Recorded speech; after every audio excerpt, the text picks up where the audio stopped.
एक टॉपिक है जिसके बारे में लोग मेरे चैनल पे काफी टाइम से रिक्वेस्ट कर रहे हैं और उस टॉपिक पे मैं one of the best video बनाना चाहता था, पर मुझे काफी लेट हो गया और हाँ, कुछ ज्यादा ही लेट हो गया। एनीवेज, उस टॉपिक का नाम है आर्टिफिशियल स्वीटनर। तो आर्टिफिशियल स्वीटनर को लेके ना लोगों के बीच में काफी कंसर्न है, काफी डर है। बहुत से लोगों को ऐसा मानना है कि वे प्रोटीन इसलिए सेफ नहीं है क्योंकि उसे आर्टिफिशियल स्वीटनर ऐड करके स्वीटन किया आता है। तो बहुत से लोगों का ऐसा मानना है कि वो वाले वे प्रोटीन अच्छे होते हैं जिन्हें स्वीटन किया आता है plant based zero calorie sweetener, जैसे कि स्टीविया हो गया या मॉन्क फ्रूट हो गया। तो बहुत सारे लोगों में ये डर है, ये मानना है कि अगर वे प्रोटीन हम आर्टिफिशियल स्वीटनर के साथ ले सकते हैं तो हम कितने स्कूप्स वे प्रोटीन के लें कि हम उस आर्टिफिशियल स्वीटनर के सेफ लिमिट के अंदर रहें। तो आज की वीडियो में मैं इन्हीं सब चीजों को कवर करूंगा। आज की वीडियो में मैं आप लोगों को 5 कॉमनली यूज किए हुए स्वीटनर का कुछ डेटा बताऊंगा, जिसके बेसिस पे लास्ट में हम ये जानेंगे कि आप आर्टिफिशियल स्वीटनर ले सकते हैं या नहीं ले सकते हैं। अगर ले सकते हैं तो उसकी एक्सेप्टेबल डेली इंटेक कितनी है और उसकी एक्सेप्टेबल डेली इंटेक के अकॉर्डिंग आप एक दिन में कितना स्कूप वे प्रोटीन कंज्यूम कर सकते हैं, इसकी भी हम बात करेंगे। सबसे पहले हम 3 कॉमन आर्टिफिशियल स्वीटनर्स की बात कर लेते हैं। यही 3 कॉमन आर्टिफिशियल स्वीटनर सबसे ज्यादा यूज होते हैं आपके वे प्रोटीन में और भी बहुत सारे बेवरेजेस और फूड में। तो इन आर्टिफिशियल स्वीटनर्स का नाम है एस्पर्टेम, एसल्फेम पोटेशियम और सुक्रालोज। सबसे पहले हम एस्पर्टेम का डेटा रिव्यू करते हैं। एस्पर्टेम को एफडीए ने as a general purpose sweetener approve किया था 1996 में। एस्पर्टेम को अप्रूव करने के लिए एफडीए ने 100 से भी ज्यादा स्टडीज को रिव्यू किया, यह देखने के लिए कि कहीं उसके toxic effects reproduction, nervous system या कैंसरस तो नहीं है, मेटाबॉलिज्म पे उसका क्या इफेक्ट है। और इसके बाद एफडीए ने उसकी डेली इंटेक जो है अप्रूव की 50 mg पर KG of body weight per day, जिसे आप डेली ओवर लाइफ टाइम ले सकते हैं। अब हम सेकंड आर्टिफिशियल स्वीटनर यानी कि सुक्रालोज का डेटा रिव्यू करेंगे। सुक्रालोज को अप्रूव किया गया था ईयर 1999 में और इसकी सेफ्टी को डिटरमाइन करने के लिए एफडीए ने मोर देन 110 स्टडीज को रिव्यू किया था, यह देखने के लिए कि कहीं इसका पॉसिबल टॉक्सिक इफेक्ट्स रिप्रोडक्टिव और नर्वस सिस्टम पे तो नहीं है, कहीं कैंसरस तो नहीं है, मेटाबॉलिज्म पे इसका क्या इफेक्ट है। और इन स्टडीज को रिव्यू करने के बाद एफडीए ने इसकी डेली लिमिट सेट की 5 mg पर KG of body weight per day, जिसे आप लाइफ टाइम तक ले सकते हैं।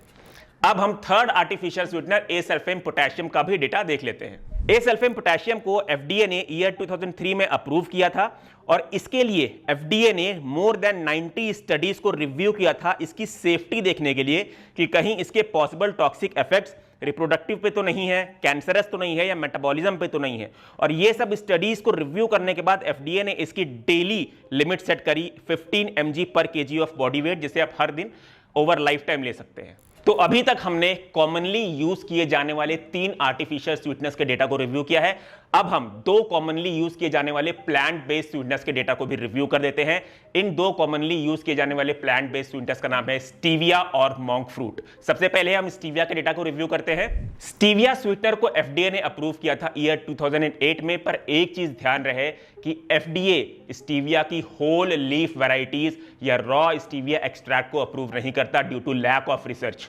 स्टीविया की सेफ्टी को डिटरमाइन करने के लिए भी नंबर ऑफ स्टडीज हुई हैं, पर वो स्टडीज का नंबर कम था in comparison with artificial sweeteners like aspartame, acesulfame potassium और सुक्रालोज। स्टीविया के ऊपर जो भी स्टडीज हुई थी वो स्टीविया की सेफ्टी से रिलेटेड, मेटाबॉलिक रिस्क से रिलेटेड और उसके ट्रेडिशनल यूज के रिलेटेड हुई थी। और इन सब स्टडीज जो कि कम हुई थी as compare to artificial sweetener, but जितनी भी नंबर ऑफ स्टडीज हुई थी उसे रिव्यू करने के बाद एफडीए ने इसकी एक्सेप्टेबल डेली इंटेक सेट की है 4 mg पर केजी ऑफ बॉडी वेट, जिसे आप हर दिन ओवर लाइफ टाइम तक ले सकते हैं। अब हम दूसरे plant based sweetener monk fruit के बारे में बात कर लेते हैं। तो मॉन्क फ्रूट एक रिलेटिवली न्यू स्वीटनर है मार्केट में, इसीलिए एफडीए ने इसे अप्रूव किया था ईयर 2010 में। नंबर ऑफ स्टडीज की बात करें तो आज जिन 5 स्वीटनर्स की मैं बात कर रहा हूं उसमें से मॉन्क फ्रूट ही एक ऐसा स्वीटनर है जिसके ऊपर सबसे कम नंबर ऑफ स्टडीज हुई हैं। पर इसका मतलब यह नहीं कि मॉन्क फ्रूट सेफ नहीं है। जितनी भी नंबर ऑफ स्टडीज हुई हैं, भले वो सबसे कम हुई हैं, पर उन स्टडीज में मॉन्क फ्रूट के कोई भी साइड इफेक्ट नहीं देखे गए हैं। इसीलिए मॉन्क फ्रूट भी एक safe plant based sweetener consider किया जाता है। देखिए, मॉन्क फ्रूट की अभी तक एफडीए ने कोई एक्सेप्टेबल डेली इनटेक सेट नहीं कर रखी है, पर it is generally recognized as safe, चाहे आप अडल्ट हो, चिल्ड्रन हो, डायबिटिक हो या फिर प्रेग्नेंट वुमन हो। तो अभी तक हमने इन पांचों स्वीटनेस के डेटा के बारे में बात की है। अब हम इन पांचों स्वीटनेस के डेटा को कंपेयर करेंगे और अपने कंक्लूजन पे आएंगे। तो अगर आप इन पांचों स्वीटनेस के डेटा को कंपेयर करेंगे तो आप ये पाएंगे कि जो आर्टिफिशियल स्वीटनेस है, जैसे कि एस्पर्टेम, एसल्फेम, पोटेशियम और सुक्रोलोज, इनमें सबसे ज्यादा नंबर ऑफ स्टडीज कंडक्ट हुई है अभी तक। इनफैक्ट अगर आप ये देखेंगे कि कौन सी स्वीटनर का सेफ्टी हिस्ट्री सबसे ज्यादा लंबा है, तो वो भी आर्टिफिशियल स्वीटनेस का ही है in comparison with plant based sweetness like stevia और मॉन्क फ्रूट। सेकेंड चीज जो हम अपने कंक्लूजन में कंक्लूड करेंगे वो ये है कि एफडीए कहता है अगर आप एक्सेप्टेबल डेली इनटेक के अकॉर्डिंग इन आर्टिफिशियल स्वीटनेस को कंपेयर करते हैं तो जितनी भी स्टडीज हुई हैं उनके अकॉर्डिंग कोई भी साइड इफेक्ट रिप्रोडक्टिव पे नहीं देखा गया है, मेटाबॉलिक पे नहीं देखा गया है, यहां तक कि इन आर्टिफिशियल स्वीटनेस का कैंसर से भी कोई लिंक नहीं पाया गया है अगर आप एक्सेप्टेबल डेली इनटेक के अंदर इसे लेते हैं। अभी आपके मन में क्वेश्चन आ रहा होगा कि अगर artificial sweetener acceptable daily intake के अंदर सेफ है तो हमें कैसे पता चलेगा कि हमें इन्हें कितनी क्वांटिटी में लेना चाहिए कि हम उस एक्सेप्टेबल डेली इनटेक के अंदर रहें। तो एफडीए ने इसका भी एक बहुत ही बेहतरीन तरीके से एग्जाम्पल दे रखा है जो आप लोग मेरी स्क्रीन पे देख पा रहे होंगे। बात करें एस्पर्टेम की, तो एस्पर्टेम का आपको 75 सैशे एक दिन में लेना पड़ेगा, तब जाके आप एडीआई तक रीच करेंगे। सुक्रालोज की बात करें तो सुक्रालोज के आपको 23 सैशेस लगेंगे उसकी एक्सेप्टेबल डेली इनटेक रीच करने के लिए। एसल्फेम पोटेशियम के 23 सैशेस लगेंगे, स्टीविया के 9 सैशेस लगेंगे, और क्योंकि मॉन्क फ्रूट की acceptable daily intake limit set नहीं है इसलिए उसका डेटा एफडीए ने नहीं दिया है। अब बात करते हैं कि इन स्वीटनर्स के बेसिस पे आप कितने scoops of way protein per day ले सकते हैं और एफडीए के एक्सेप्टेबल डेली इनटेक के अंदर रह सकते हैं। तो हम यहां पे एज्यूम करेंगे कि एक स्कूप ऑफ वे को स्वीटन करने के लिए आपको एक सैशे आर्टिफिशियल स्वीटनर या प्लांट बेस्ड स्वीटनर की लगती है। हालांकि एक सैशे भी नहीं लगेगी क्योंकि जो ये स्वीटनर्स होती हैं, जिन स्वीटनर्स की मैं बात कर रहा हूं, ये 200 to 600 टाइम्स तक स्वीटर होती हैं in comparison with table sugar. पर चलिए तब भी हम मैक्सिमम साइड पे ले लेते हैं। हम ये एज्यूम कर लेते हैं कि एक स्कूप ऑफ वे प्रोटीन को स्वीटन करने के लिए इन स्वीटनर्स की आपको एक सैशे लगेगी, ठीक है। तो इस हिसाब से अगर देखा जाए तो अगर आपके वे प्रोटीन में एस्पर्टेम है तो आप 75 scoops of way protein per day ले सकते हैं। अगर आपके वे प्रोटीन को सुक्रालोज या फिर एसल्फेम पोटेशियम से स्वीटन किया गया है तो आप 23 स्कूप्स पर डे ले सकते हैं। वहीं अगर आपके वे प्रोटीन को स्टीविया से स्वीटन किया गया है जो कि प्लांट बेस्ड स्वीटनर है तो आप 9 scoops of way protein per day ले सकते हैं। तो देखिए, आर्टिफिशियल स्वीटनर से आप डरिए मत। अगर आपके वे प्रोटीन में इन आर्टिफिशियल स्वीटनेस का ब्लेंड भी है, जैसे कि एस्पर्टेम, एसल्फेम, पोटेशियम और सुक्रालोज का ब्लेंड भी है, तो भी आप एक दिन में 23 स्कूप्स ऑफ वे प्रोटीन ले सकते हैं और एफडीए के एडीआई लिमिट के अंदर रह सकते हैं। और मुझे ही पता है, आपको भी पता है कि आप 23 स्कूप्स एक दिन में नहीं लेंगे। कितना ले लेंगे आप? 3, 4, 5, 6, 7, 8, इससे ज्यादा क्या ले लेंगे आप? तो एकदम भी डरिए मत। हां, अगर आपको प्लांट बेस्ड स्वीटनर वाला वे लेना है तो आप वो भी ले सकते हैं, वो भी एब्सोल्युटली सेफ होता है।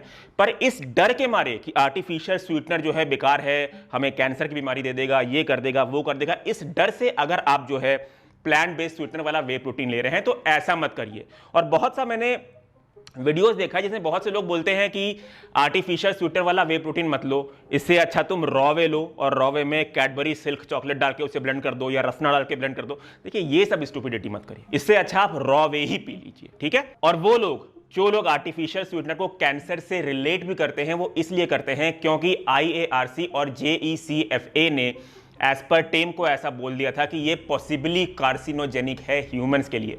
देखिए, सबसे पहली बात कि पॉसिबली कार्सिनोजेनिक का मतलब ये नहीं होता कि वो कार्सिनोजेनिक ही है ह्यूमंस के लिए। सेकेंडली, जब एफडीए ने IARC और JECFA के डेटा को रिव्यू किया तो एफडीए ने पाया कि इन दोनों ने साफ साफ अपने डेटा में लिख रखा है कि अगर एफडीए के एक्सेप्टेबल डेली इनटेक के अंदर आर्टिफिशियल स्वीटनर को कंज्यूम किया जाए तो आर्टिफिशियल स्वीटनर का कोई भी कंसर्न कैंसर से नहीं है, इट इज एब्सोल्युटली सेफ। तो वीडियो का कंक्लूजन ये है कि आपको आर्टिफिशियल स्वीटनर वाला वे लेना है, प्लांट बेस्ड स्वीटनर वाला वे लेना है, वो आपकी मर्जी है। पर आर्टिफिशियल स्वीटनर वे प्रोटीन बहुत कम होते हैं। अगर आप 5-6 स्कूप, 7-8 स्कूप भी ले रहे हैं, इट्स एब्सोल्युटली सेफ। हालांकि you should focus more on food, और सप्लीमेंट आप तब इंक्लूड करें जब आप फूड के थ्रू प्रोटीन नहीं ले पा रहे हैं। और प्लीज लोगों के बहकावे में बताइए कि वे प्रोटीन में रत्ना डाल लो, चॉकलेट डाल लो, इससे अच्छा आप रॉ वे पी लीजिए अगर आपको अभी भी स्टिल आर्टिफिशियल स्वीटनेस से डर लगता है।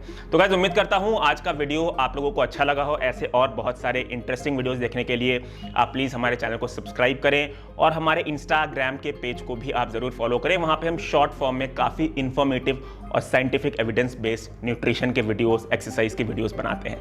मिलता हूं आपसे अपने अगले वीडियो में। Till then be healthy. जय हिंद।